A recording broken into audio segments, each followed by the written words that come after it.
Kevin Love, welcome to the Philippines, man. Appreciate it.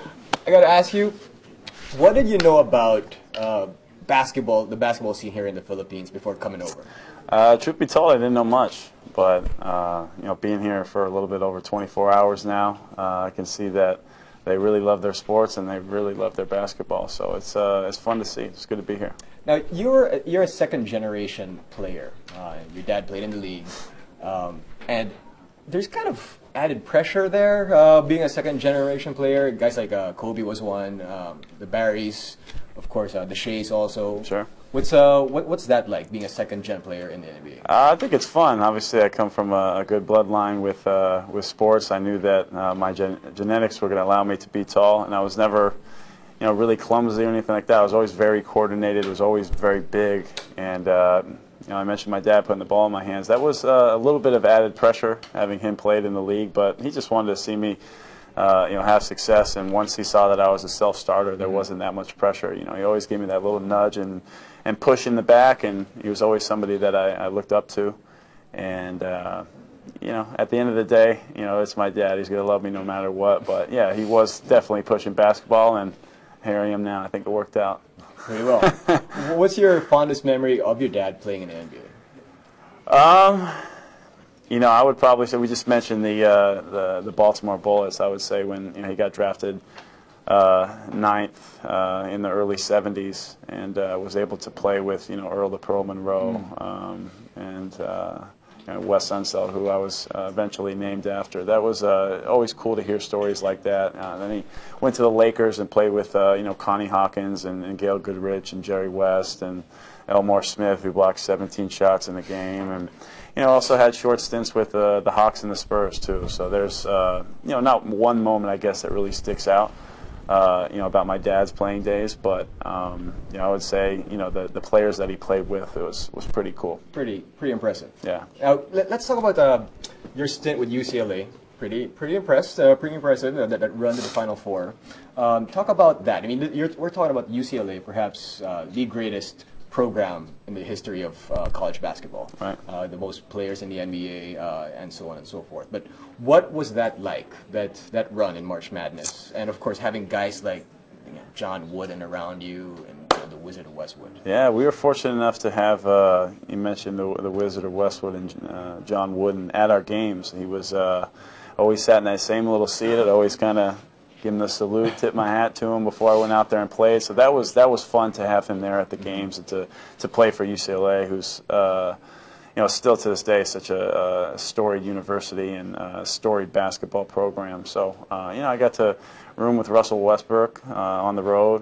Luke Mbamute was on the team as well, Darren Collis and myself. So we had a pretty good team and a very fun run under Coach Howland in 2007, 2008. So it was a great year for me. The only problem is, the only thing I can't say I regret it, because it worked out the way that it did, was we didn't end up winning the national title. But I've seen a lot of guys from UCLA. You mentioned having the most players in the league at this time have a lot of success, and that's always fun to see, and we're always welcome when we go back.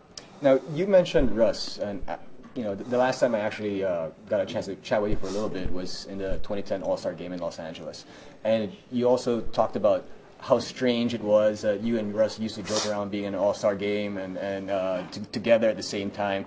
Is it still weird being in an All-Star, or is it's a normal thing for you now? I think we kind of, in a way, spoke it into existence. We were guys that always pushed each other, and we had very good people around us. And I think it's just we feel like we belong now, because we've worked this hard. We know that what we can do and how we stack up against some of the best players in the league. And but at the end of the day, when we do step back or take a step back and we're kind of hanging with our families or with each other, we kind of say, this is pretty cool. It is pretty cool. And another thing is, you are a big guy. You play sometimes in the perimeter, but yet you still manage to grab 20, 30 rebounds and score 30 points. How does that work? I mean, you spend a lot of time around the perimeter sometimes on offense, but you still manage to grab a whole bunch of rebounds. So how does that work out? Well, I actually spent quite a bit of time around the perimeter and in the mid-range area this last season, maybe more so than any other season in my career. So that's just been something that I've continued to work on. I mentioned having good people around me that have helped me work on my game. And, you know, at the end of the day, I know where I'm going to make my money, and that's, you know, getting rebounds and scoring inside, getting to the free throw line. And, you know, for me, I just, you know, assume everything's a miss. I'm going after every single ball. And, you know, I like to think that when I take the floor that the opposing, you know, forward or centers think, oh man, not this guy again, I got to go up against him tonight. So just try to be as relentless as possible. Can you tell us a little about your experience, how different it was with Team USA in Turkey with a lot of the younger guys, and then Team USA in London with some of the vets? Yeah, I think you mentioned it, you know, Coach K. You know, in 2008 with the Redeem team, he more just had to manage that team. As to where in 2010 we were very young. We're a new group of guys that and the USA hadn't won the World Championship in quite some time. I think it was in maybe 94 or 92, no, 92 would have been the Olympics, 94.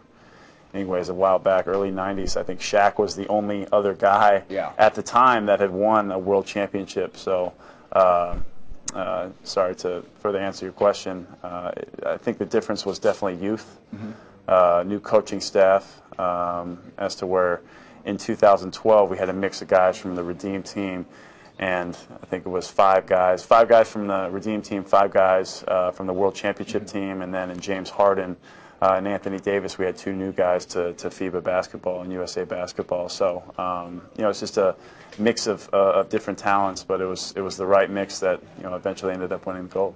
And obviously, you'll be making it to Spain this year. The Philippines will be participating in that tournament for the first time in about 40 years. Wow. You had a message earlier, but can you give us what to expect, at least from a player standpoint? It's going to be intense. There's going to be a lot of. I mean, fans are going to be very patriotic. They're going to be showing out and wearing the colors and putting on for their country and have the different cheers, and you know, obviously they'll have their flags there and the different you know, colors. So that always makes it fun. And sometimes it can be in a good way, a hostile environment, which is always fun to play in front of. And just you know, my advice is just to take it in. I mean, in 2010. You know, I played, you know, maybe less than 10 minutes a game on that team, but I was still able to get myself in there, you know, play really hard, be very productive, and you know, at the end of the day, I just enjoyed myself and walked away with a gold medal. So just, I'll say it again, just go out there and enjoy yourself. Where's the gold medal now? It's in a safe somewhere. How important is it for you to have your massive game face on every single day? It's very important to, I think, as far as the master game face is just how you approach the game, how you take the floor every day and competing and wanting to get better. And I mentioned in the press conference that you know, every day and really every summer is an opportunity to refine your game and get better. So you know, players are made in the summer. Teams are made throughout the season, so that's just what I try to take to heart, and I think it's worked out for me. All right, ladies and gentlemen, all you need is love. Thank you, buddy.